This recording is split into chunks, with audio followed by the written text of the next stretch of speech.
102.1 Michael Blackson is in the studio. He came in here blazing too, y'all. It was dark-skinned jokes. He was finding on the staff here, his own crew. What's going on, man? Why, did somebody do something to you today, brother? Yeah, man. My mom gave birth to me, motherfucker. That's a mistake she made. I'm just kidding, man. No, I want. You know what? I'm glad you brought up family. Was 6 brothers and sisters? So my mom had 7 kids with my dad. It was 5 boys and 2 girls at the time. And then she later had got remarried and had another daughter. So my mom had 8 of us. But we lost a brother 2 years ago. Sorry about that. But yeah, man. But hey, that's why I was believing, man. Make a lot of kids. Because you never know which one's going to take care of you. My mom had to have 8 motherfuckers to have 1 motherfucker take care of her. You know what I mean? And I'm number 6, so she would have stopped at 5. She'd probably be homeless, okay? So thank you, Mom, to keep going. All right, guys, make more kids, man. We need to make America black again. Make more children. Can you still make more, or are you done? Hey, well, I think I'm done. I'm done. And here I am in my older years still putting them out there. My youngest were 18-year-old twin boys. I just had my baby 2 months old. Yeah. I started all over. I got a little Chinese baby, my first Chinese baby, man. Stop it. This baby is half African, half Cambodian.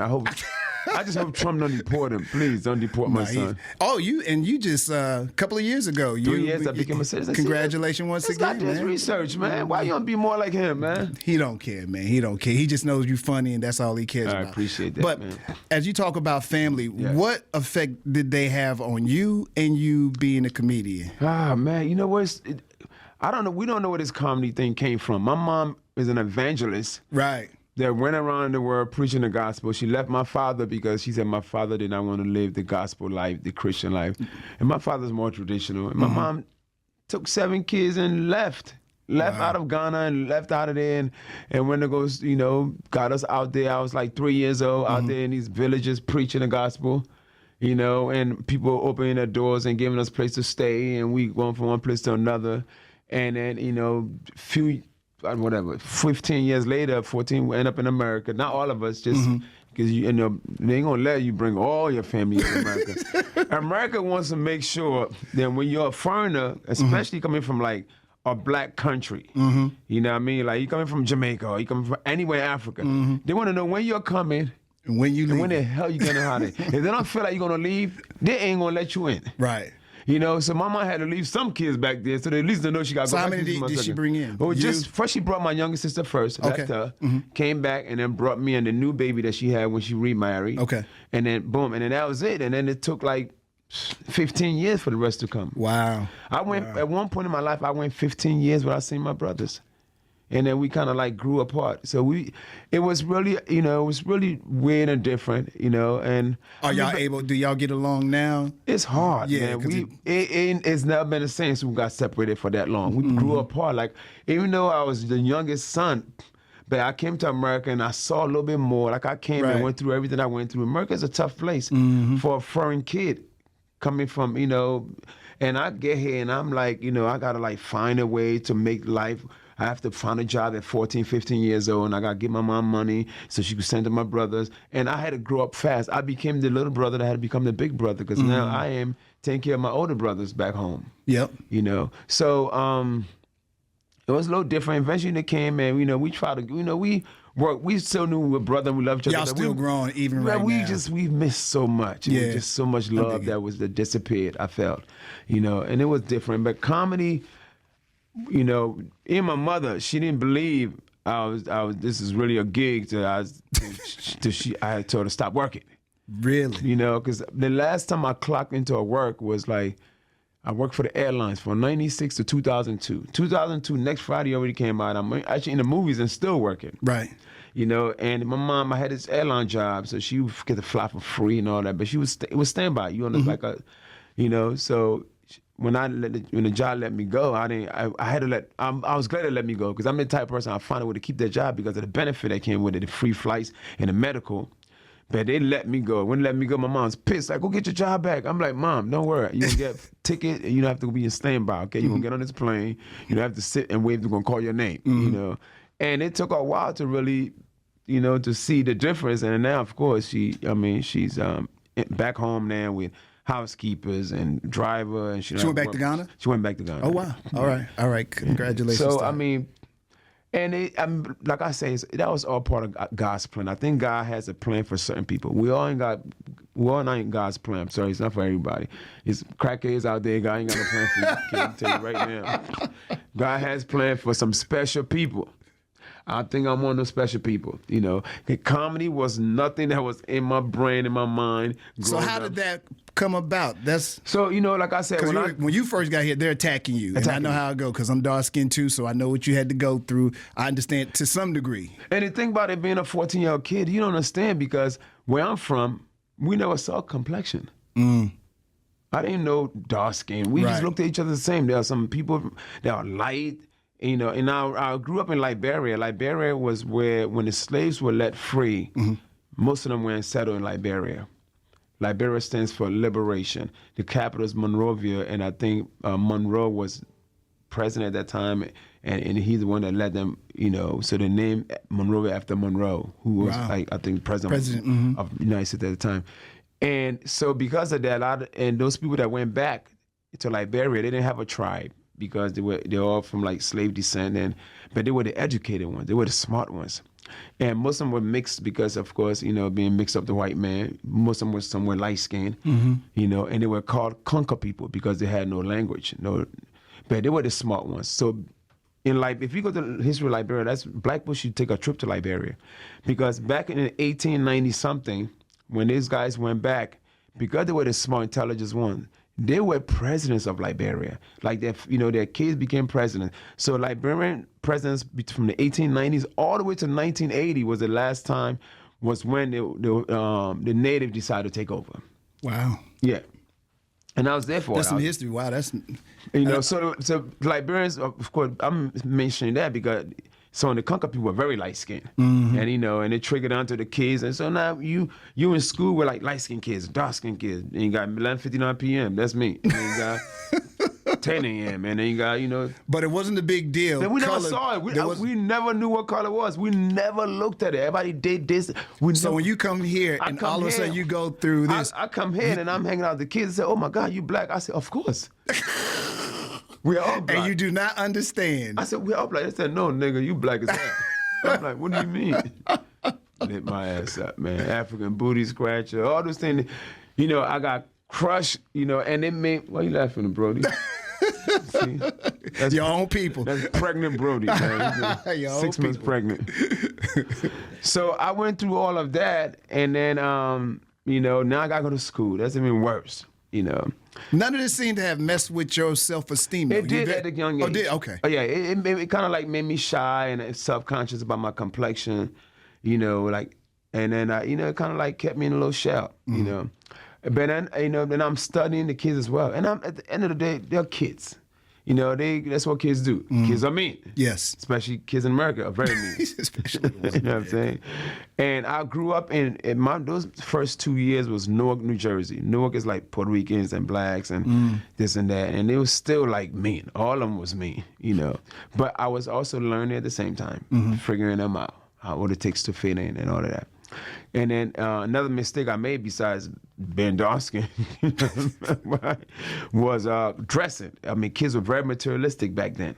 Yeah, well, they still are. Oh, they still are. But I'm saying they were a whole different level. Yeah. I like, if you're in school without no Pumas or Nikes or Lee jeans, they're going to let you have it. They're going to let you have it. Yes. And I didn't know that. My mom couldn't afford that. We got clothes from the shelter homes.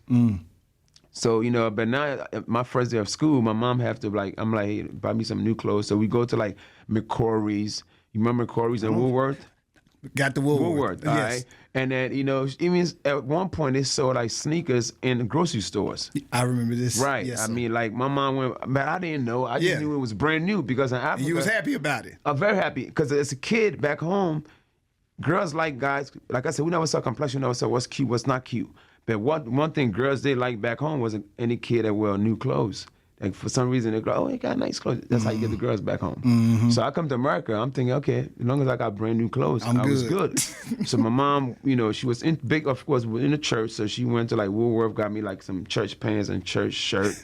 Then went by Pathmark, which is a grocery store, and there's some sneakers right next to some chicken. So now I got some chicken flavored sneakers. Cost $9.99. But who cares? They're brand new. First day of school, I got my brand new church shirt on. It was actually yellow. I remember that shirt was yellow because I buttoned it up, left a little piece open just in case you see my little chest. And then I had some gray freaking Velcro pants on. Like, what's that material that make all that noise? Not plastic. I know what you. You know what I'm talking about, right? You know that cheap material that made a lot of noise? When, I had that on, right? And I went to school and I'm like, I got my new clothes on, I'm happy. I'm like, I'm about to get some American girls. And then, the first the dudes are like, oh, first day of school, everybody got the new shit on Nike, their little Taiwan sweatsuits. I'm talking about like, this is 8th grade. I'm talking about like freaking 89, whatever year it was. So the kids like, they're like, what you have on? I said, oh no, it's brand new. They said, well, it's not Nike, it's not Adidas, it's not Puma. I'm like, it's brand new. Nobody's ever worn this before. Man, they lit my ass up. So now I know, okay, now I gotta have expensive clothes too. Because even back there, a guy could be ugly as hell in the late 80s, 90s. As long as he dressed fresh. That's you right. fly, you're gonna get the girls. Because most of the fly guys were what? Drug dealers. 90% of the fly guys in high school. This is our era. Yes, sir. In our era, we're all drug dealers. Yeah. And then, that's who got the girls. Yeah. So I went through the abusing in there. And then I remember a couple of years later, I finally got a job. It's like selling candies door to door. So I was making like 75. I'm making good money too, like $50 a week. So I'll keep half, and I had to give my mom half the money. Because that's what, as an African kid, whatever you make, you got to give half to mommy. Off top. So I kept half, and then I saved up throughout the whole summer. Saved up like $300-400. Went to school. Went school shopping for the new year of school, and I bought me my first Reebok and my first this and that. And then I go to school now, it's like different. Now I'm like, oh, you got some new, damn, we can't even roast someone's outfit no more. So now, I'm getting a little more comfortable because the roasting has ceased. Temporarily. Yeah. It's ceased, and then, so I was just there for a year after that. And then my mom had some friends in Philly. And she said Philly was cheaper, so you should come to Philly. So we packed up that summer and went to Philly. And when I went to Philly, I said to myself, it's a new place. They don't know what I went through. I already know what it took to fit in. Now I know what to do. So that we got to Philly that summer. That summer I got a job at Domino's Pizza. And then I saved up my money. And then right before school, I went to I actually went to Newark, New Jersey, bought me some clothes that nobody would know over here. Of course, got my Nike, my Pumas, got me my first chain. At that time, I had just got the box haircut. For some reason, I looked like Big Daddy Kane as a kid. I'll show y'all pictures when I'm done. Okay. So I look like Big Daddy Kane. So for some reason, I went and bought me a bunch of silk shirts with some, I was dressing like Big Daddy. I was Big Daddy. So I dressed like him with the freaking British Nike sneakers on. I was looking fly. I went shopping. My first day of school in Philly, automatically, they're like, I'm like, who's this new guy? And why he's so fly? Plus, back then, if he was dark-skinned, dressed nice, and he had an accent, it wasn't a lot of Americans, it wasn't a lot of Africans in America at that time. It was mostly Jamaicans back then. So if he was dark-skinned with an accent and jewelry, he looked nice, they just thought you was a Jamaican drug dealer. Yep. That's what you was. So these guys in Philly thought I was a Jamaican drug dealer. That's what I did. I let them believe that.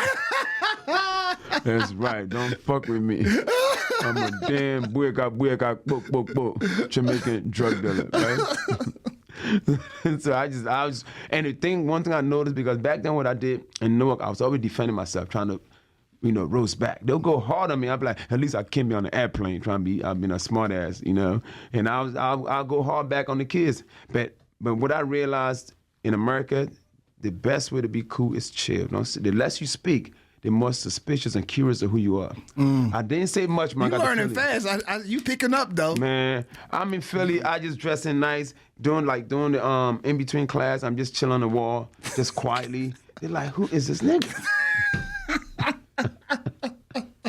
Who is this drug dealer nigga that nobody know? Like, who you selling for? They had no idea I'm selling pepperoni, sausage, anchovies, ground beef, pan pizza. Yeah. Because I worked all the way downtown. My school was in Southwest Philly. I was raised in Southwest Philly, which is the hood. That's where the original BMF guys came from. Yeah. Or JBM or BMF? I'm getting confused. BMF is ATL. Okay, and then JBM. Then it was another gangster. You heard about JBM? Have you heard him? Never heard of JBM. Yeah. You look him up. Yeah. So yeah. So and I'm there, and because of that, like people want to be my friend. They're just curious, And then I made some friends, and that's when I started to roast back. That's when I felt so comfortable with myself. Now I'm making fun of other people, and that's where the comedy started. This is like 11th grade. And then 12th grade, I remember, going from 11 to 12. So the year before we became seniors, they did like a talent show at the end of the year. And the funniest guy in the school, this guy named James, he did, we decided to do a version of Arsenio Hall show. It was a hot show back then. Mm-hmm. So we did Arsenio Hall show, and he was Arsenio Hall. And I decided to play a guest, Nelson Mandela.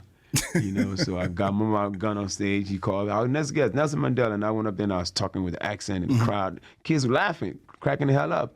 And it felt good. That was a good feeling. I'm like, there's something here. And then when I finally graduated and I'm in working I stayed at Domino's Pizza. And at this time, I've been there since I was like 15. So now I'm like manager of the store, right? And I remember hiring this one guy. He wanted a part-time job. He was a full-time acting teacher at the Philadelphia Community College. And when he came in, he's like, maybe I'll say things once in a while. He'd be like, you kind of funny, man. You should go to open mic. I said, what is that? He said, well, that's when, people go to tell jokes for the first time. And I started, and then he's like, we got together. He's, we was trying to figure out what I would talk about. Mm-hmm. And then, we put some 5 minutes together. And then I started going to open mic. And then here we are, 29 years later, man. When did you know that it worked? The first day. Really? The first day, the first time you got on stage, you knew it worked. I knew that it was for me. Like even the other comics was like, I was different. I was different. And that's one thing about stand up. You gotta look the part. It's like any job. Yeah. You know what I mean? Like I look like a comedian. Chris Rock look like a comedian. Big teeth. Kev's a midget. You know what I mean? Look like a comedian. The comedians that have the hardest time are the trying to be a pretty boy. Comedy, you have to fit the job. You can't be this body until you be a basketball player. That's an offensive tackle. You got to look the part. And I know defensive end. You more the center. The pass the ball. Tell your boy to leave you alone, man. He said you used to it. But you knew from the first time you got on stage, you said this is what I'm doing forever, though? No, it was a hobby. I needed my job. It was a hobby. When did you know it was forever? Like, oh, I'm in there. I'm doing this. Well, when I did the movie Next Friday, and that came out in 2000. We're talking about like, this is like probably 5 years into stand-up. So it was 2000, and then when I couldn't walk the streets and people started recognizing me for my 2-minute scene, I'm like, oh my God, I think this is where it's going to be. Did you know you was going to be doing it all this time? Was there another plan at any point for you? Like, here's what I think I'm going to be doing in life. Because this seems to have happened. When I was at Domino, but I tell people all the time, you could be successful in anything you do. You could be a millionaire in anything. You could be a landscaper and find out how you can own your own landscaping company and become a millionaire. Yes, sir. My goal was, even at my plan, Domino's Pizza was my plan. And I said to myself, okay, I'm going to become a manager, because a lot of these fast food restaurants, you can't own them unless you work there. You can't own a Waffle House without working there. That's right. So my plan was to eventually own a Domino's Pizza. I was learning everything about it till they fired me. When they fired me because I had put comedy ahead of them. I went to New York to do something, and my assistant manager doesn't show up. Now nobody's running the store, and I come back and the big boss are there, and they fired me. But then that was all part of God's plan. You got to go through the struggles. At that time, I'm like 21 years old, and I'm like, got my manager, I got my car, I got my apartment, I'm feeling good about myself, and then I lose all of that. And I had go back home to my mom, my car get repossessed, I leave my apartment, I had to start all over. So it was all part of God's plan, the struggles, But now, man, I'm telling you right now, I'm officially rich forever. I don't have to, even if I decide I want to tell another joke today, I'm good for life. That was all part of God's plan, and here we are. I'm gonna end it right there. But you here this weekend, and we gotta mention that. Yeah, we gotta talk about Houston. Now, by far, this is my favorite city. I love to perform in. This is where I broke all my records. In fact, back when I was really hot online, I got a little calmed down after I built the school in my village. Mm-hmm. I try to keep my a clean image. So because prior to that, I was on IG going crazy. Because my fan base are crazy, and my fan base are guys. 70% of my IG followers or social media followers are men. Men want nothing but funny stuff and beautiful women. So everything I did involved a pretty girl and it's been funny. Yeah. You know, but then it's like I built this school now, which is my legacy. Like I didn't know what legacy was after I built it. When I was building, I wasn't thinking about legacy. I was just thinking about, okay. Why were you building? I'm glad I feel like I had to give back to where I came from. Like as a kid growing up in Africa, kids in Africa, we love school. And a lot of kids can't go to school for whatever reason, whether they can't afford to go or there's no more public schools available.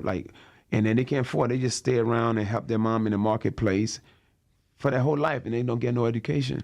So I said to myself, one day if I'm able to do this, I'm gonna go back and build a free school. Salute. And I did that. And it's been going on for 3 years and I funded out of my pocket, you know, and I said, okay, whenever I slow down work, maybe I'll open up some kind of nonprofit. If you want to donate, that's fine. So I did that because I've been doing this for almost 30 years and I'm like, okay, now I need to slow down a little bit. Let me spend time with myself. So I went from working 4 weekends a month to like this year in 2025, I made it 3 weekends and next year I'm gonna make it 2 weekends. I want to give myself more time to do other things. I say, so the more I slow down, maybe the more I ask for help. Well, you got the little baby now. You got to slow down a little bit. I got money saved for him. I can't slow down too much, but I am slowing down. At least we're traveling all over the country. Mm-hmm. You know, that's why I'm gonna do 2 weekends a month. And then maybe I'll still do I want to produce movies and stuff like that. I mean, my fans love me and they think I'm the funniest thing in the world. Mm-hmm. So I got feed the streets. Yeah. You know what I mean? Yes, so sir. I'm gonna keep doing that. And then, like I said, that school, you know, it was on my mind for so long, for like 3-4 years, and finally I capitalized and made it happen. And when I saw those kids going and putting a smile on their faces and giving free education, yeah, I felt like, damn, my life is complete. You can't tell me shit else. You know what I mean? It's like, I didn't know what legacy was. I did. I'm like, oh my God, that's what legacy feels like. Yeah.